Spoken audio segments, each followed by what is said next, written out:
네, 저 평론가 조우석입니다. 지금 국정원이 매우 시끄럽습니다. 이른바 인사파동 문제 때문에 그런데 전에 없던 일이 벌어지고 있다는 소문이 마구마구 들립니다. 현 국정원장 김규현, 그분이 잘했다, 못했다, 곧 그가 잘린다, 뭐다, 지금 식물이 간 상태다, 뭐 이런 얘기들이 연방 나오고 있습니다. 여기에 윤석열 대통령실까지 끼어들어서 상황 판단을 잘했다, 잘못했다라고 하는 참 희한한 얘기가 등장을 하고 있습니다. 실은 언론도 정확한 정보를 갖고 있지 못하다고 저는 파악을 합니다. 별로 정보가 없으니까 헛소리를 하는 게 제 눈에는 보입니다.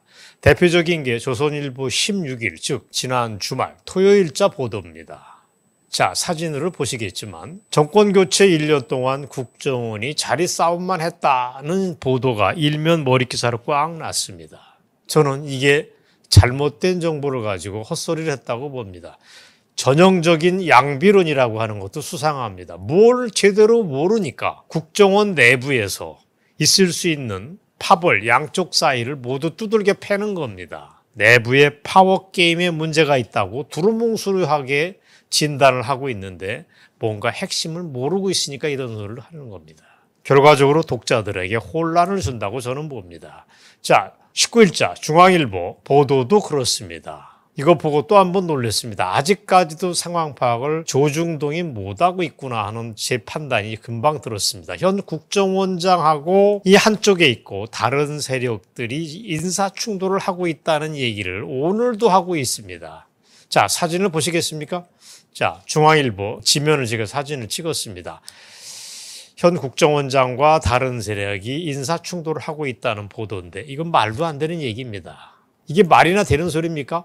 어느 조직이나 사조직이나 공조직이나 집단의 장이 인사권 전부를 가지는 것인데 누구와 뭘 충돌했다는 얘기인지 저는 이해를 할 수가 없습니다. 안 그렇습니까? 상식으로 봐도 이상합니다. 단 중앙일보가 완전히 틀린 건 아닙니다. 뭘 조금은 아는 것 같습니다. 그래서 제가 중간 제목을 사진을 찍었는데 전 국정원장, 문재인 시절의 국정원장 서훈이하고 박지원 체제를 바로잡는 진통일 가능성이 있다는 얘기를 슬쩍 언급만 하고 치웠습니다. 자, 이 상황에서 저는 오늘 이 방송에서 국정원 사태의 진실을 여러분들에게 전하고자 합니다. 지금 현 사태에 대해서 중심을 딱 잡은 올바른 방송을 하려고 합니다. 마침 자율보, 오늘자 제일 핵심에 근접한 보도를 했습니다. 일면 머릿기사로 나왔는데 이거 보고 야, 작지만 강한 신문이구나 하는 판단을 했습니다. 뭐라고 했는지 한번 보시겠습니다.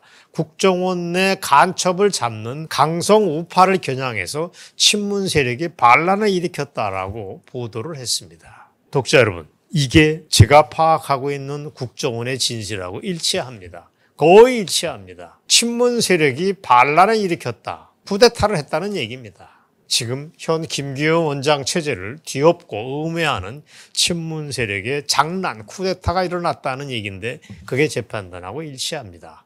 그래서 오늘 이 방송을 용산 대통령실도 경청해 주기를 바랍니다. 결론을 먼저 얘기하면 지금 코너에 몰려있는 현 김규현 원장이 실은 올바른 분이다, 사심없는 분이라는 걸 여러분이 일단 인지를 해야 됩니다. 즉, 현 김규현 원장이 하는 국정원 개혁의 방향이 옳았다. 그분이 국정원 내에 극소수의 믿을 만한 사람을 가지고 판을 새로 짜려 했던 게 그가 주도했던 이번 인사의 큰 방향이었다라고 저는 파악을 합니다. 즉 7명을 1급으로 승진 발령해서 그들을 가지고 스크럼을 짜고 그들과 함께 어깨동무를 해가면서 새로운 국정원을 만들려고 했던 것입니다. 그때 반대파 세력에서 태클을 건 겁니다. 그러면서 이 일을 아주 흉악한 일을 벌였습니다. 뭘 했느냐? 시사저널이 보도한 데에 따르면 그들이 대통령실에 투서를 했다고 합니다. 그래서 현 국정원장 김규현과 그를 둘러싼 실세 몇 명이 다 헤쳐먹으려고 전횡을 했다고 하는 황당한 소리를 고자질을 한 것입니다. 이 고자질 내용이 정확하냐 아니냐는 점검을 해봐야 되겠지만 여기서 하나 물어보겠습니다. 투서를 했던 그 반대파라고 하는 게 대체 누구겠느냐? 김규현 원장이 올바르다면 여기를 태클을 걷던 반대파란 누구겠냐?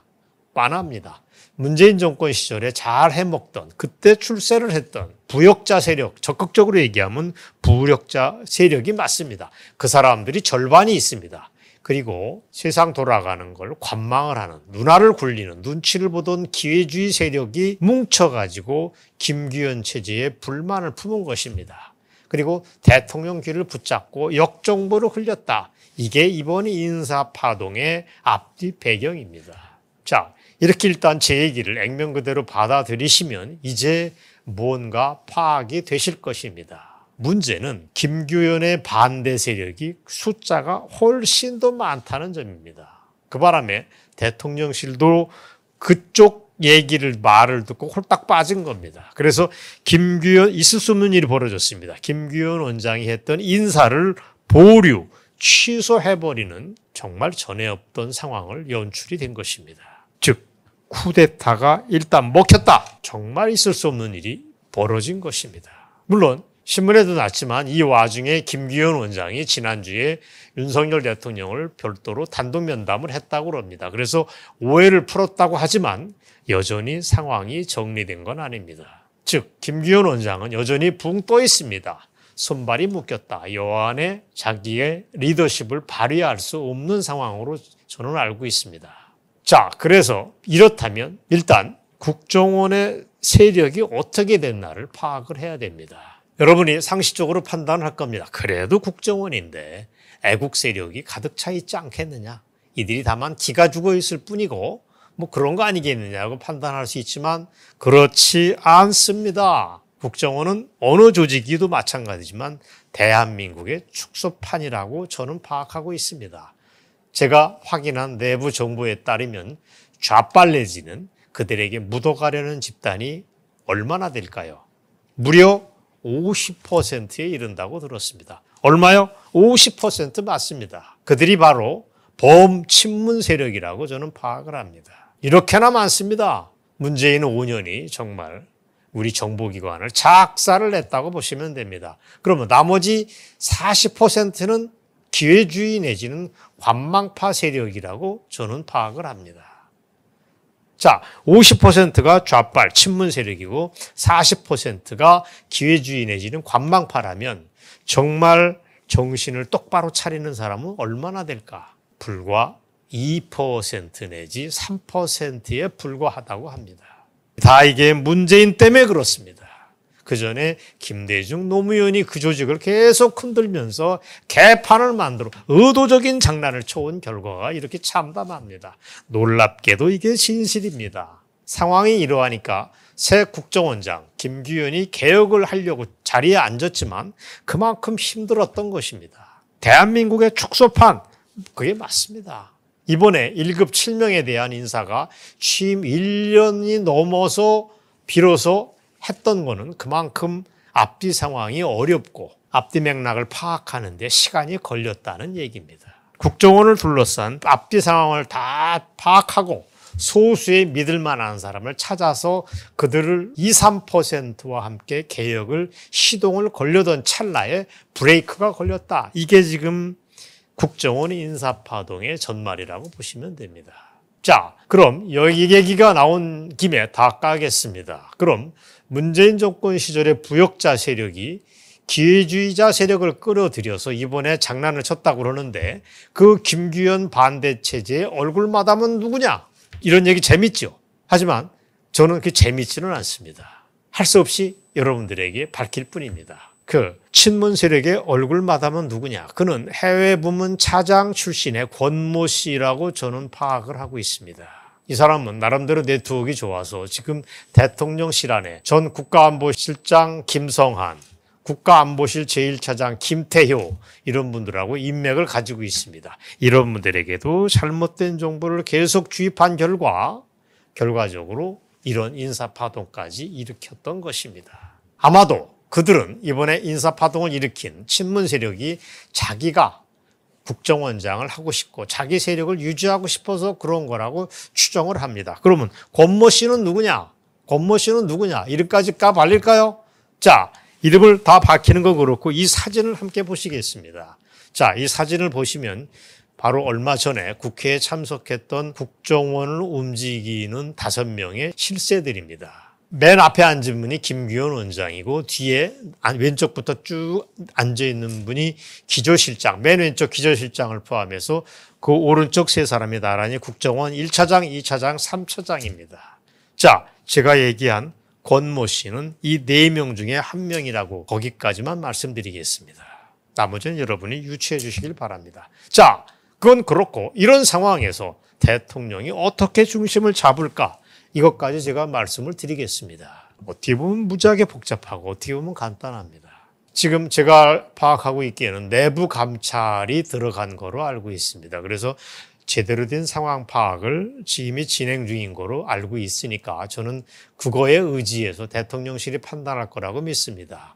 그렇다면 지금 조금 전에 제가 했던 이 방송의 내용이 맞다는 것을 감찰을 통해서 확인하는 건 어렵지 않을 것입니다. 그렇다면 거꾸로 김규현 체제에 왕창 힘을 줄 필요가 있다. 우리가 원하는 개혁을 완성하는 쪽으로 김규현한테 왕창 엉덩이를 밀어주는 필요가 있다. 방향을 그쪽으로 다시 한번 틀어줄 필요가 있다는 얘기입니다. 그래서 오늘 제가 두렵지만 조언을 하는 것입니다. 만약에 김규현 체제가 끝내 개판이 되고 중도에서 어그러진다면 국정원은 어떻게 될까를 전 묻고 싶습니다. 저는 정말 끝난다고 봅니다. 끝장난다고 봅니다. 우리가 원하는 정상적인 정보 조직은 모사드 얘기도 하고 별 얘기 다 나오지만 그건 언감생심이다. 꿈도 꾸기 어렵다. 좌빨이 아니면 기회주의자들이 내부를 장악한, 그래서 비정상적인 조직으로 국정원이 변질되는 걸 볼 수밖에 없다는 걸 경고를 합니다. 사실 김규현, 그가 외교부 출신으로 저는 알고 있습니다. 국정원 출신이 아닌데 무슨 사심이 따로 있겠습니까? 그가 하는 방향이 맞다는 걸 새삼 재확인하면서 이 방송을 여러분과 함께 생각의 어떤 실마리로 삼고 싶었습니다. 오늘 방송 여기까지입니다. 국정원 문제 간단치 않은데 기회 나면 여러분들에게 또 다음 주에 전달을 해드리도록 하겠습니다.